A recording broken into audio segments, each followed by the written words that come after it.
What's going on, everyone? This is Vance and this is my weekly show where I talk about everything that happened in the past week. And let's just jump right into it with sports news. The first bit of sports news, Uriah Faber will retire at UFC Sacramento in his last fight against Brad Pickett. Some facts on Uriah Hall: he is a former WEC featherweight champion. He made his debut in the UFC in 2003 and never won a UFC championship.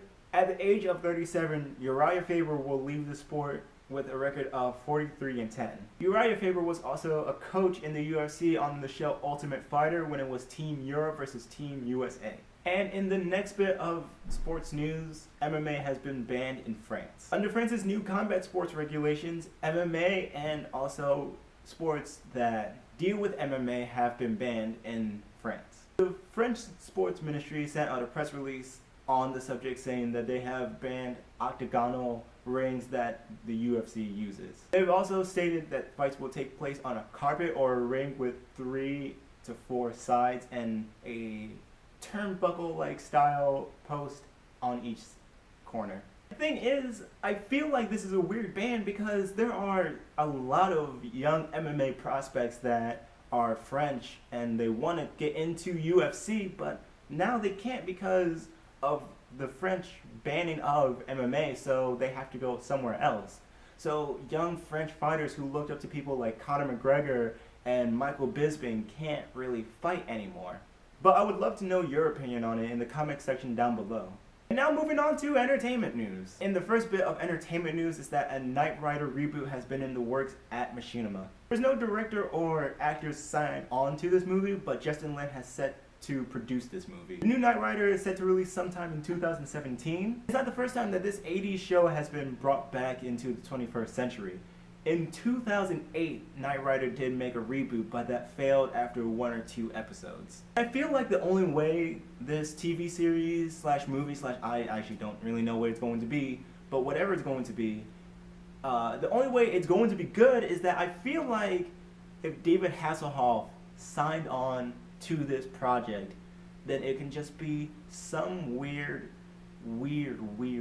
nostalgia porn for the fans out there. Because I know it's not going to be good. I mean, I like Justin Lin, don't get me wrong, but I don't think it's going to be a good movie or a good TV series, whatever it's going to be. All I know is that they're bringing it back. And in the next bit of entertainment news, Warner Brothers is now officially developing a Willy Wonka movie. Yes, another Willy Wonka movie. The last Chocolate Factory reboot was in 2005 with Willy Wonka and the Chocolate Factory starring Johnny Depp. This movie will be produced by Harry Potter producer David Heyman. It will also be written by Secret Life of Pets writer Simon Rich. In my opinion of this, when I saw this, I didn't believe it until I read deeper, and I don't even need my iPad for this. It just made me so unbelievably mad. I know there are people out there that like the last 2005 movie with Tim Burton in it, but it just makes me mad because I just didn't like it, and I liked Charlie and the Chocolate Factory a lot more, and that was to me a far superior movie because Gene Wilder's performance in it, and just you know who's gonna watch this movie? You know who's gonna watch this goddamn son of a bitch movie? The sons of bitches who are keeping Hot Topic in business. So the same people who watch Nightmare Before Christmas every fucking month are the same people that are gonna watch this fucking movie. Let me go on to the next story. From that story, moving on to nerd news. And the only nerd news that I got, but it seems like it was one of the biggest nerd news things that happened this week, but Deadpool director Tim Miller has officially dropped out of the movie Deadpool 2. Tim Miller is known for leaking the test footage of Deadpool that actually got the green light for the first Deadpool movie. Tim Miller said that he left Deadpool 2 over creative differences, and it turns out those creative differences was between him and star Ryan Reynolds. It was reported that Tim Miller wanted to make a more stylized Deadpool 2 movie with the budget that he was getting, and Ryan Reynolds wanted to make it a more comedy-based, raunchy movie like it was in the first Deadpool movie. First Deadpool movie opened on Valentine's Day, and it opened at #1, opening to $132 million worldwide.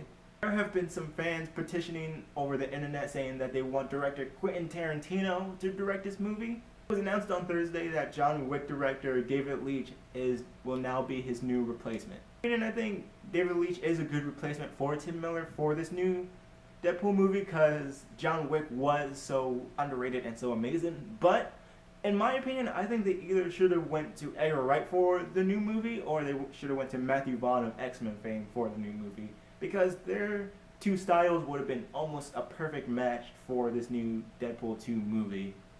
But that's just my opinion, and I would actually love to hear your opinions on this in the comment section down below. That about wraps it up for today.